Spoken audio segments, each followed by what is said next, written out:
Welcome once again. You're still watching The Breakfast Show, and now time for the very interesting segment that was hinted about earlier in the show, how weather changes your mood. A lot of us, when summer comes, we feel a different mood somehow. When it's winter, you feel like sitting home, I don't really want to meet friends and stuff like that. So today we're going to check out the real impact of the weather on our mood. 40 years of studies found a significant effect of the weather changes on the mood. This could encompass the humidity, the temperature, and the hours of sunshine, which all have a great effect. We'll learn more about it with our guest in the studio this morning, Mrs. Dalia El-Gebeli, the Human Development Expert and Trainer of Challenges and Successes. Thank you very much for being with us this morning. Welcome. And let's start off with the main idea. How strong does the weather impact or affect our mood? Let's be frankly saying that it's not that big deal or that big effect, especially for main people, or especially people, moody people, and people who are saying that they are SAD or SAD, seasonal affective disorders. They are suffering from seasonal affective disorders. That's why this will have the great effect on them. But in for normal people, it's not that effective, but it still has effect by research. Okay, so let's talk about each element separately. Okay. Let's start with humidity. How does humidity impact our mood? We can't separate each element. Each element has a different effect, but it's not separate from others. So first, we can talk about seasons in general. Okay. For example, in summer, research says that the violence behaviors became more, and the percentage of crimes became more. So that's because we became more upset, more angry, more nervous system. Is so impulsive, and so that's why the crime is more in summers. So be careful. And by the way, the wind, for example, has a more negative effect in summer and spring more than winter and autumn, because it's not normal to have wind in summer. That's why we have a long day, hotness. We have sunlight, high sunlight, and that all affects our mood. In the opposite of the winter, where winter we have short day, short sunlighting day, and this made us more calm, more lazy. But then this comes quite interesting, because a lot of people say that, for instance, if you go to England during winter time, you get into a mood of depression because there isn't so much sunshine during the day. Is it calmness or is it depression? It starts by calmness and then depression, because you are not highly motivated to work, highly motivated to move, and it has both effects, psychologically and physically. First, psychologically, when you see gray, it means that you are going to that gray area, a gray part of your life. You don't know what is it exactly. So this is the psychological effect. Then for the physical effect, when darkness creates the production of melatonin. And melatonin is responsible for sleeping and having the relaxation mood. But in the sunlight and the lightning, it makes the production of serotonin more. And serotonin is the hormone responsible for happiness and having the cheerful look and cheerful attitude. So you need in winter to go out for somehow a lighting sunlight area, and if you don't have, for example, you are in London, it's a great country and great city, so there are some kind of lightnings, indoor lightnings, that creates the same atmosphere that sun creates in outside. Okay. Ms. Dalia, do all people react in the same way to weather changes? Excuse me? Do people react in the same way? Let's say in the summer, all people would be expected to be violent or more irritated? It's very individualistic because, as we said, that it differs from normal people than moody people. People who are more affected to moodiness, and they are somehow ups and have great difference between their ups and downs and between the hypo and hyper activities. They are mostly affected by the weather, especially in the extreme changes. Yeah. And now that we've learned these very important facts about the changes of weather and how it impacts our mood, what tips can you give us so that we hopefully trying to be always optimistic and cheerful throughout the year? We have something very interesting to do. First, at least 30 minutes, go out of your indoors. Go out for sun daylight and do anything interesting outside. Second, you can use the air conditioning on the degree of 23 because it's the best degree or the best temperature for our life. That's why the people living in California are so happy, and California is known by happiness because the degree there is like that.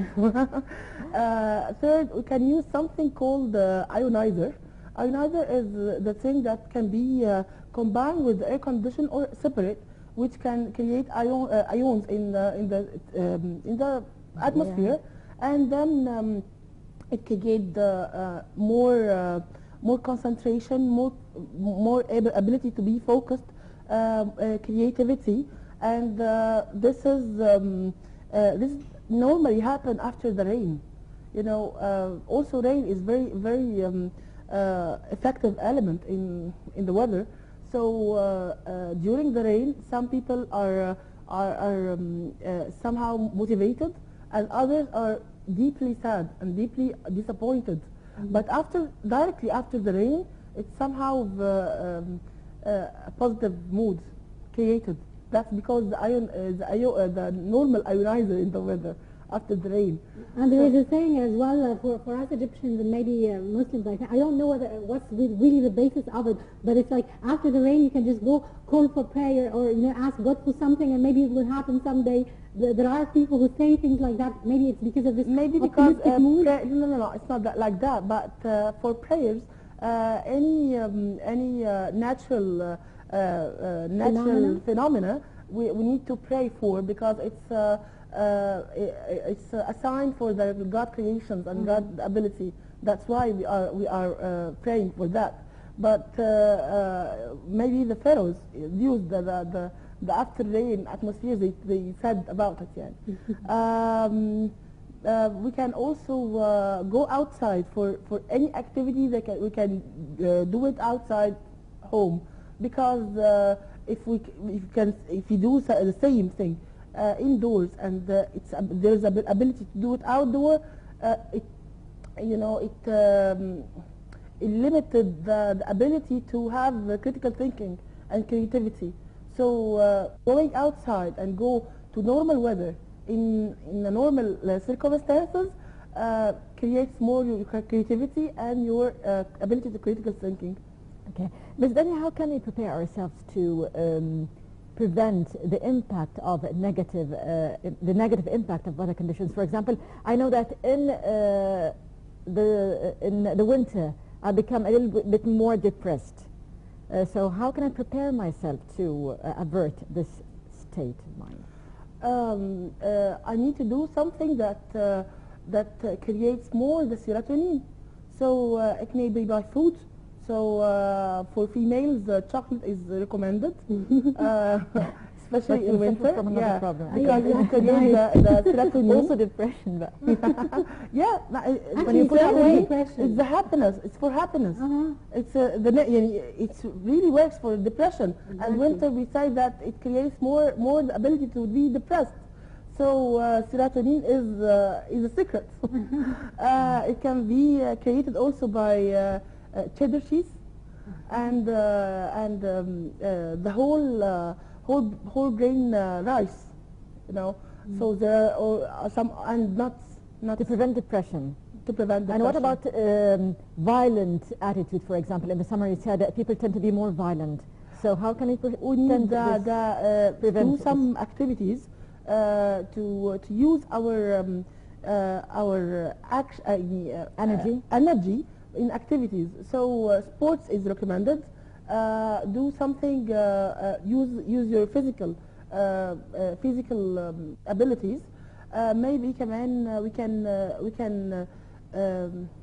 learn or train ourselves how to be relaxed through meditation or relaxation classes or sessions. Use some hot drinks which create relaxation.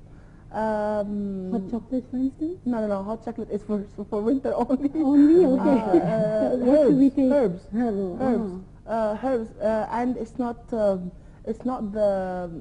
the common thing of drinking cold things in summer. It's not the way. But drinking hot things, it creates more feeling of hydrating. Having the use of your abilities and energy in summer is very recommended. That's a very interesting topic indeed, and now we've learned how the change of weather affects our mood indeed and how to make the best use of it.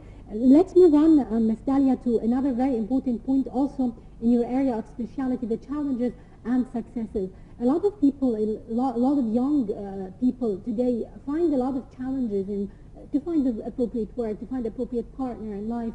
And do you have a tip that maybe can help them to clear the way, the path? It's about perception. You are always how you perceive things, how you can deal with.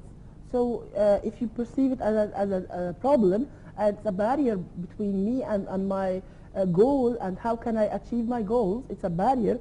I see that is a problematic situation, it will not be solved. But if I see that it's a challenge and I can overcome it, the challenge I can overcome, it's easy. So it became easy to dissolve. I don't need to solve the problem, because nothing can be solved. Because if you can solve a problem, it will be a problematic effect. It will have a problematic effect on other things.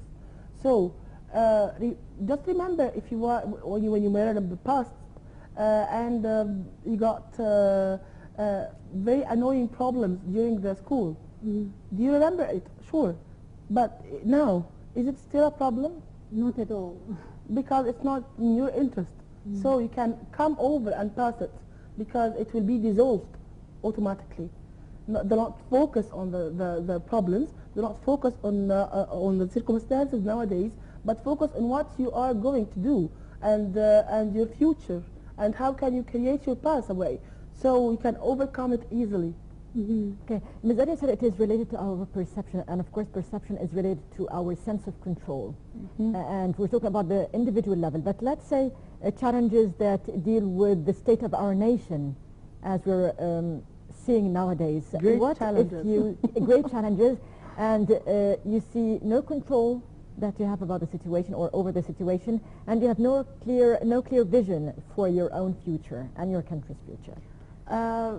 Very small tip or a rule that if you try to control something, it will be controlling you. It will control you. So you want to focus that I need control for that. I need to control the situation. I need someone to control the situation. So all my ideas and all my attention and all my attitudes are towards the problem and towards who will control. And I'm searching for nonsense. But if I say I should do so and I need to do so without neglecting, totally neglecting what others say, what others do, what others are expecting from me, I will do my best for that, and I will go through my way. And this is for also for our nation, Egypt. We are focusing on on the past. We are focusing on the on how other parties are saying, how each group particularly is responding to our quotations, our walls, our anything. So people are in the opposite revolution is making use of that. That's why we are not able to succeed in our revolution, because we are responding to what they are trying to attract us for. They are trying to put obstacles, and we are focusing on obstacles and forgot our past. That's why. So we have to clarify our vision to Yes. to review once again the objective, the desired objective we want to reach, and that's how hopefully we will have the correct perception to reach. Yeah, that the goal. objective is clear, and our vision is so clear. Just to collect ourselves, to work for as a union, united for one goal, one at a time, not all at a time, because we cannot do it, we cannot afford it. But one thing at a time, it will be easy and slow steps, but surely. We definitely hope that. Ms. Dalia Al-Jibali, a human development expert and trainer of challenges and successes, thank you very much for your input. Welcome, welcome for visiting us. And right now we're going to go for some live news from around the world with Shirley.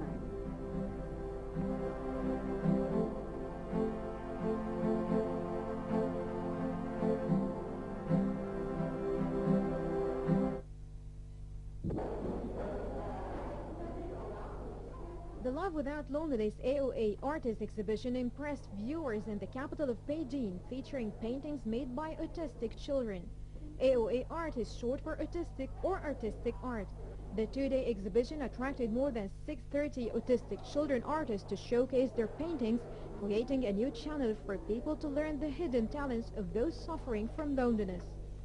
The exhibition also carries hope to raise awareness and appreciation for the powers of the autistic brain rather than its limitations. 是可以是就是有一部分喜欢画画的这样的孩子，应该是让他选。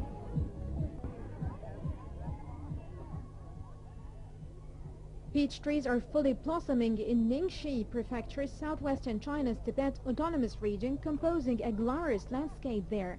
Thousands of visitors are attracted to Ningxi just to enjoy the enchanting views as well as the unique Tibetan culture. The Kala Beach Blossom Village is turning pink with the fully blooming and exquisite flowers.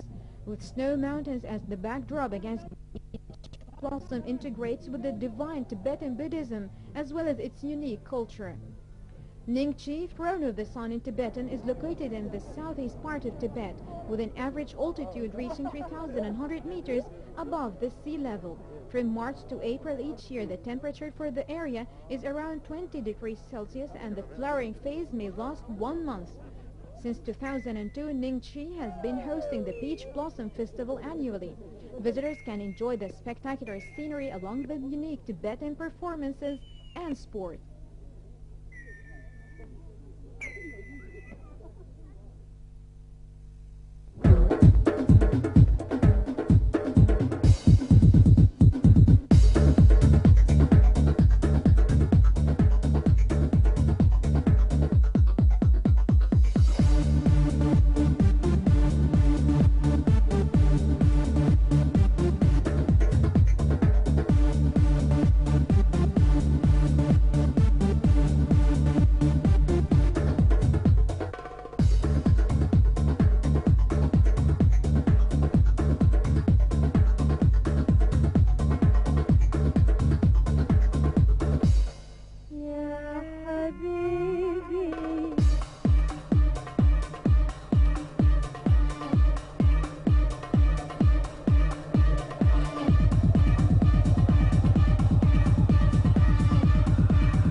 And this brings us to the end of this morning's edition of Breakfast Show. Thank you for joining us. As usual, hope you've enjoyed it. Tomorrow a new team and a new edition of The Breakfast Show. Have a lovely rest of the day.